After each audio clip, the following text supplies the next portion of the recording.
Capítulo 19. Raf. Não era minha intenção testemunhar aquilo. Se fosse possível, eu teria me afastado em silêncio, mas estava encurralado. Parecia que, em um só dia, eu havia testemunhado bem mais coisas por acaso do que intencionalmente. Eu tinha ido a um bar na cidade para comer a minha refeição noturna. Não queria encontrar a princesa de novo. Eu já tinha tido o suficiente dela por um dia. O bastante de suas farsas ardilosas de realeza. Já havia dito a mim mesmo que ela era uma arrogante dor na alma. Melhor para mim. Dessa forma, ficaria mais fácil manter distância dela.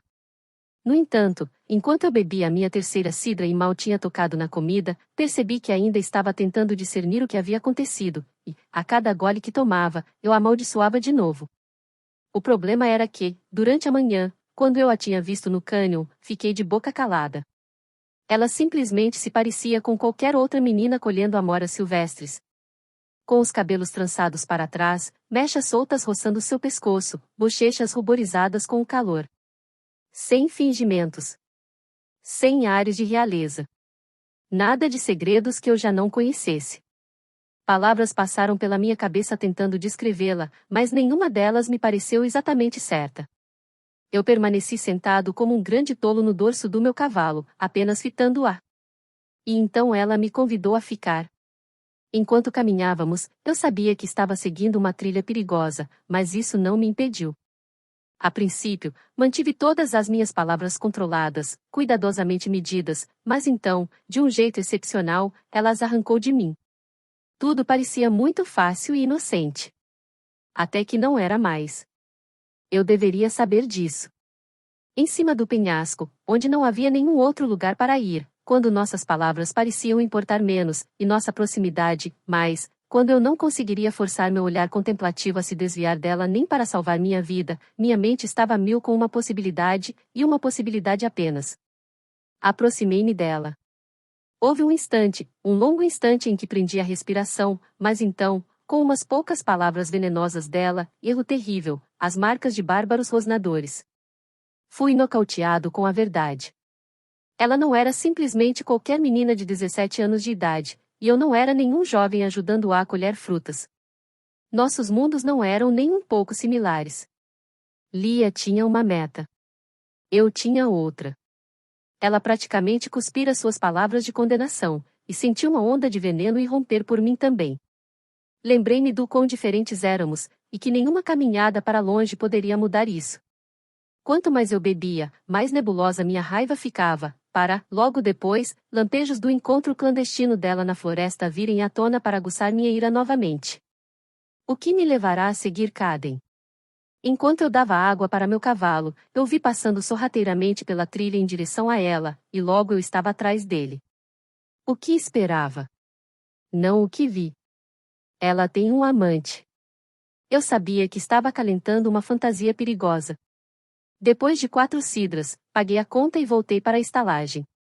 Estava tarde, e eu não pensei que fosse me deparar com ninguém. Fui pela última vez ao banheiro depois de tirar a sela do meu cavalo e estava indo para o celeiro quando ela apareceu, descendo toda resoluta pelo caminho, com o gorro apertado em seu punho cerrado como se fosse uma arma e os cabelos esvoaçando atrás dela. Entrei em um canto cheio de sombras perto das cabines no estábulo, esperando que Lia seguisse seu caminho. Parou apenas a pouco mais de 1 metro de mim, subindo no corrimão onde o asno estava alojado. Era óbvio que ela estava perturbada. Mais do que isso, estava com medo. Eu chegara a pensar que Lia não tinha medo de nada. Permaneci observando-a, com seus lábios semiabertos, sua respiração irregular, enquanto ela falava com o asno, acariciando suas orelhas, passando os dedos pela crina do animal, sussurrando palavras tão tensas e baixas que eu não conseguia ouvi-las, nem mesmo estando a pouco mais de 1 metro de distância. Eu poderia ter esticado a mão e encostado nela. Olhei para seu rosto, gentilmente iluminado pela luz distante da taverna. Até mesmo cabisbaixa e com o rosto franzido, ela era tão bela. Aquilo era algo estranho de se pensar no momento. Eu tinha evitado deliberadamente esse pensamento toda vez que havia olhado para Lia. Eu não podia me dar ao luxo de ter esses pensamentos, mas agora a palavra veio, espontânea, inexorável. Sei que presenciei mais do que ela queria que qualquer um visse. Ela chorava.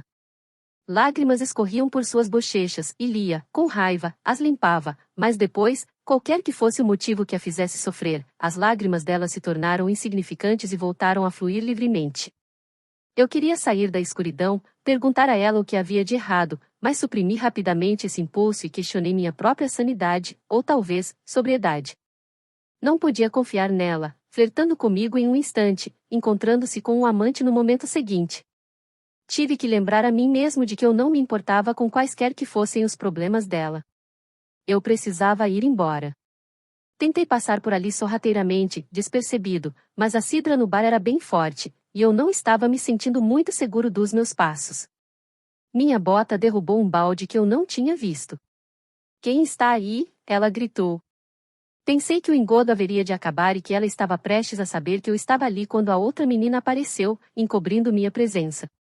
"Sou eu", disse ela. "Precisamos conversar." Eu estava paralisado no mundo delas, em meio às suas preocupações, suas palavras. Eu estava aprisionado, e ouvir era tudo o que podia fazer.